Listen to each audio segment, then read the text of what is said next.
Dober dan. Živijo. Vlada se je poslovila. Greva na volitve vsak trenutek. Kje sva zdaj? Je v kaosu. Ja. Dobro, zdaj midva ne govoriva o stvareh, ki so stalnica, govoriva o stvareh, ki niso povsem vsakdanje, ne. To, kar se zdajle odvija, je poskus, da se vendarle sestavi neka vladajoča koalicija B. Ta vladajoča koalicija B je pa projekt, ki je, vsaj kar se mene tiče, pa mojih analitičnih občutkov, še bolj zapleten kot Šarčev projekt, da bi sestavil vladajočo koalicijo, ki bi bila kaj več kot manjšinska, ne, pred letom in pol. V tem trenutku niti tega ne vemo, ne, kdo je tisti igralec, ki bi pravzaprav naj bil poklican k temu, da skuša postaviti novo vladajočo koalicijo. Ja, mogoče bi bilo dobro, če najprej poskušava določiti, kaj ime igre, kaj se dogaja v resnici, ne. Tako ne gre več naprej, ne, saj to je ime igre, ne, pač se mi zdi, da pri padcu te vlade kakšnih globih ozadij od tega, pač da je vlada postala neoperativna zaradi tega, ker je bila že po definiciji manjšinska, niti ni. Ja, zdi se mi, da gre za oseben projekt Marjana Šarca, ne, ker je trenutno še v dobrih rejtingih, sklicujoč se tudi na svojo vlado, bolj pa na svojo karizmo, v neki predstavi, v kateri igra vlogo, ki jo zna, ki jo razume, natanko pa ve, da se rok izteka, da bo šel v recesijo. Se pravi, če on pri tem, da ne more biti operativen, vztraja, izgublja iz meseca v mesec. On bi zdaj v vsakem primeru začel izgubljati in to si je izračunal. Je pa res, ne, pač on bi moral v naslednjih mesecih, ne, postaviti ministra za obrambo, ministra za finance. Predvsem za finance, ja. Za finance. Dobil je bianko odstopno izjavo, ne vem sicer, kaj naj bi to pomenilo, ne, še ministra za zdravje. Ne, to so vsi po vrsti so to težko kategorniki, ne, to ni neko periferno ministrstvo ali pa... Najmočnejši člen, to je minister za finance, je pravzaprav odstopil zaradi odprave dodatnega zdravstvenega zavarovanja. Zdaj ta trenutek poteka debata o zakonskih rešitvah odprave v parlamentu dodatnega zavarovanja in tudi SMC, ki je lebdela med da in ne, se je izrekla za ne. To se pravi, to pada, ne. Meta pozicija Šarčeve vlade, Šarca, je bila v tem, da je bila njegova moč zgrajena na tem, da on ima metodologijo desnih politikov, ne, v smislu zna nagovarjati množice v neki relativno zamejeni populistični maniri, hkrati pa koketira s tem, kar ga vzpostavlja, to pa so neke posebnosti Slovenije v smislu socialne države, v smislu neke kohezivnosti, v smislu občutljivosti tudi za šolstvo, zdravstvo in te stvari. Ne. Lobiji, ki pritiskajo na politiko in na parlament, so izredno močni. In vse skupaj se križa tukaj, recimo v razmisleku o ukinitvi dodatnega zdravstvenega zavarovanja, pri čemer mu je politično torpedo dala pa še Levica že pred časom, s tem, ko je šla ven iz igre, hkrati pričakovala, da bo to on storil, oni bi to podpirali, vendar bi ohranjali vso kritiko tega vladanja. To se pravi, Šarec je napaden z vseh strani. On si je izračunal, da dokler ima vlada še javnomnenjsko podporo, kakršno pač ima relativno solidno, okrog 50% pravi, ne, mu je najboljši izhod in najboljša rešitev iti na volitve in konsolidirati, ne, se pravi počistiti sredino, ne, določenih. Tle je en paradoks, ne, veš, da smo imeli vlado, ki dejansko zaradi te manjšinske narave ni bila zelo učinkovita, zelo operativna, ne, je zelo z mukami kaj spravlja skozi parlamentarne procedure. Po drugi strani je pa javnomnenjski rejting vlade kot take, ne predsednika, ampak vlade kot take, kar precej po dolgem času prebil to polovično mero, ne. Se pravi, gre za podporo vladi, ki je relativno visoka, zlasti pa, če to postavimo v zgodovinsko perspektivo. Zakaj, ne? Mislim, odkje ljudem ideja, da jim je všeč vlada, ki pa v resnici zelo težko karkoli naredi. Ja, zato, ker se predstava dogaja na odru, ki deluje, ki funkcionira in ima za glavnega igralca človeka, ki vzbuja vtis, da se da. Da se zmore in potem pokaže na probleme, zakaj se to še ni zgodilo, ampak da gravitira pa v pravilno smer. Okoliščine, se pravi, gre za ekonomijo strahov vedno, v Sloveniji vedno, ne. Se pravi, na eni strani imamo nevarnost kaosa, kakršnega smo poznali po letu 2008, 10 in tako do 13.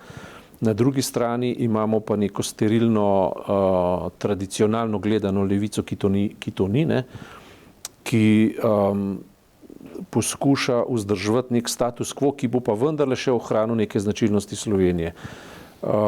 Kapital, privatizacijski lobiji, razni centri moči in tako naprej zelo pritiskajo in ljudje tega pač ne vidijo v vsakodnevnih niansah. Zaupajo pa Šarcu kot premierju, da on nekako zna držati balans. Jaz mislim, da so to osnovne značilnosti in dokler je pokazal to občutljivost, da je delil denar, ne, se pravi, mehčal je ZUJF, učinke ZUJF-a, določene ciljne skupine so se pač izražali nezadovoljstvo, pa je popustil, pa so dobili neki upokojenci, skratka neko vzdušje nekega statusa quo, ki je varljiv, ne, funkcionira in Šarc natančno ve, da te logike ne more vzdržati do konca mandata in je zato presekal. Ali mu bo zdaj to uspelo, to je pa naslednje vprašanje, ne? Ali bo prišlo do Mislim, kaj pa bi bil neuspeh njegov? Ja, mislim, zdaj tako, če poskušajo iti v logiko strank, kako funkcionirajo, ne? On zanesljivo je politiki pripada logiki tako imenovanih personalnih strank. To se pravi, uspeh gre za njegovo osebnostjo, uspeh gre za tem, ali obdrži oblast ali ne obdrži, ne? Jaz mislim, da pri njem iskati kakšne globlje konceptualne zamisli ne kaže, ne. Se pravi, on ni konceptualen človek, je pa dober upravitelj konceptov, če lebdijo v zraku, ne, oziroma menedžira te koncepte na nek način, ne, jih premika levo in desno, kaže neko sposobnost razumevanja tudi ljudskih pričakovanj, ne. To je pač njegov nivo razmišljanja in za ljudi očitno sprejemljiv, ne. Na drugi strani imaš recimo, če vzameva NSI, ne, ki je velik kritik te vlade, ne, ki se konceptualno zelo jasno, ne, postavlja neoliberalno agendo, je v bistvu zlasti na področju zdravstva usmerjeno bolj v privatizacijo kot karkoli drugega, kapitalu bi odprl vrata in tako naprej, ne. Se pravi, to je konceptualno zelo jasno. Če vzameva SD, ne, SD je usidrana v nekatere zelo močne centre moči in se ve, da z njimi upravlja, hkrati pa obvlada neko tradicionalno retoriko kohezivnosti, socialne kohezivnosti, se pravi nekje med tradicijo in interesi sodobnosti zna upravljati, gradi na nekem konceptu. Ni toliko personalna, ampak združuje pač te personalne interese, hkrati pa se sklicuje na socialno demokracijo, ne. Problem je... Tam je, veš, ena taka regionalna konfederacija tudi, ne, veš, od primorske, reči, naveze do šaleške naveze, pa kakšno štajersko, prleško bi se našli, pa tako naprej, ne. Ja, je zelo usidrana stranka, ne, se pravi, tam lahko ti predsednika zamenjaš, pa bo vlak peljal naprej, oziroma ladja bo peljala naprej, ne. Najbolj simptomatično v tem oziru je SMC, ne, ker imaš danes zelo močno jedro poslancev, tam 10 komadov, njihovi rejtingi so pa enako nič, oziroma niti pod 1%. Ne. In v eventualni preureditvi vlade ta trenutek bi oni takoj sodelovali za to, da ohranijo položaj, gre za čisto osebne nivoje. Ne. Pri SAB gre verjetno za zelo podoben instinkt, čeprav navzven ne bodo tega artikulirali na tak način, ampak če jih poslušaš, ne, personalne stranke imajo en velik problem poslancev, ki bi radi pač ohranjali svoje službe, o tem ni nobenega dvoma. Ne. Potem imaš Levico, ki je nekaj posebenega, ne, ki je igra konceptualno stranko s tem, da se ne bi umazala rok, ne, v neki arhitekturi dnevne oblasti, ki je vedno kompromis, ne. In tako naprej. Ne. Potem seveda ključna stranka je pa SDS, zaradi tega, ker dejansko ta trenutek drži v rokah škarje in platno. Odločitve a bolj prečasne ali ne. Že samo, tudi če SDS reče v redu, ne, prevzemamo štafeto od Šarca, bomo mi tisti, ki gremo sestaviti novo vladajočo koalicijo. Ne. Sej so s to vajo se poskusili na začetku tega mandata, pa se zadeva enostavno ni šla, zaradi tega, ker je bilo zavračanje ostalih potencialnih koalicijskih strank tako intenzivno, da vladajoče koalicije ne bi mogli sestaviti. Ne? A obstaja kakšna možnost, da v neki novi iteraciji pa to vendarle izvedajo zaradi nekih spremenjenih okoliščin? Vtis je, da je Janša bolj naklonjen predčasnim volitvam kot sestavljanju vlade. K temu ga pa nagibajo bogate izkušnje, ki jih že ima na tem področju. Se pravi, ena od iluzij, ki jih je že imel, je bila primerjava z Drnovškom, ne, ki se je odpovedal oblasti tik pred zdajci, če se spomniš leta 2000 oziroma okrog leta 2000. Ne. Ja, ko je prišlo do trka z Marjanom Podobnikom ob ustanovitvi. Takrat je bila LDS že precej shirana in je se stopil iz oblasti za nekaj mesecev, zato da si potem utrdil še en mandat zelo močno. Potem na koncu leta 2000 je dosegel zgodovinsko najboljši rezultat, prav zato, ker je vzel si 5 mesecev predaha oziroma prepustil vodenje vlade za 5-6 mesecev Andreju Bajuku. Ne. In Janša je šel takrat v naskok na podlagi spet Drnovškove izkušnje, ki je pa prevzel nekaj mesecev pred iztekom mandata Peterletovo vlado, če se spomniš takrat. Ja. No, skratka, to sta bila dva vzorca, ki sta obakrat bila za nekoga uspešna, ne pa za Janšo. In on je v teh vzorcih, ki jih premišljuje in ne ve točno, kaj bi z njimi. Ne? In nekatere interpretacije medijske in komentatorske pa zdaj kaže, da se on ta trenutek ne bi želel prevzeti mandatarstva, ampak da bi ga dal, da bi v to nagovoril nekoga drugega. Govorilo se je o Toninu, ki pa spet po nekaterih interpretacijah je temu naklonjen, zato ker ima pač narcisoiden karakter, po drugih interpretacijah mu pa stranka tega ne dovoli, ker se zaveda, da se je nekoč že spekla in bi na ta način lahko spet izginili iz parlamenta. In če vse to premetavaš, vidiš, da so stranke, ki so razpoložljive ta trenutek za koalicijo, ene, ki so mešanih občutkov in ene, ki so nerazpoložljive. Šarc je nerazpoložljiv ta trenutek. Janša je v bistvu nerazpoložljiv, pač pa je pogojno razpoložljiv, če bi mu načrt uspel. Medtem ko popolnoma razpoložljivi so pa Jelinčič oziroma njegova stranka, SMC, zato ker praktično izginja iz prizorišča za vekomaj. To je edina šansa, da še ostane, da unovči svoj mandat. Potem stranka Alenke Bratušek je zelo ogrožena, čeprav pač trdi, da zna presenetiti, kar se dejansko je zgodilo v zadnjem, ker so jo že ankete izbrisale iz prizorišča, pa je vendarle prišla v parlament. Ne. SD se zdi relativno stabilna, ne znam predstavljati, da bi ekstremno navijala v eno ali pa drugo smer, ker se mi zdi, da bi tudi preživela, če gre na predčasne volitve. In tukaj smo. Zdi se, da je najbolj motiviran ta trenutek SMC, ne, ker ima relativno močno posadko, hkrati pa relativno zelo veliko tveganja. In projekt. Ne. To je projekt Slovenskega turističnega holdinga. Ne. Se pravi, razumemo, da predsednik stranke Počivalšek prihaja iz turističnega dela gospodarstva, iz turističnega dela gospodarstva, ki je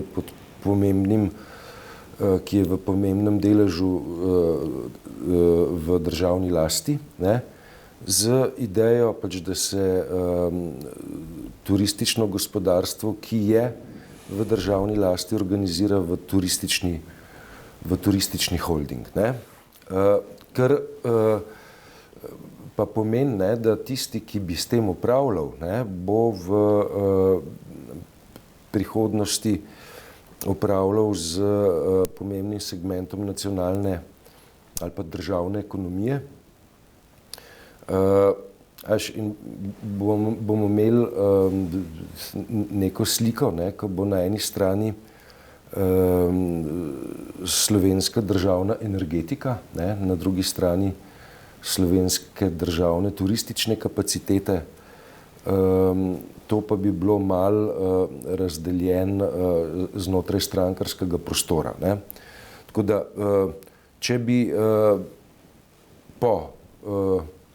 kako jaz razumem, ne, po projekcijah ministra Počivalška imel še nekaj časa, ne, bi projekt Slovenskega turističnega holdinga se lahko pripeljal do točke, ko bi postal operativen in bi hkrati stranki SMC dajal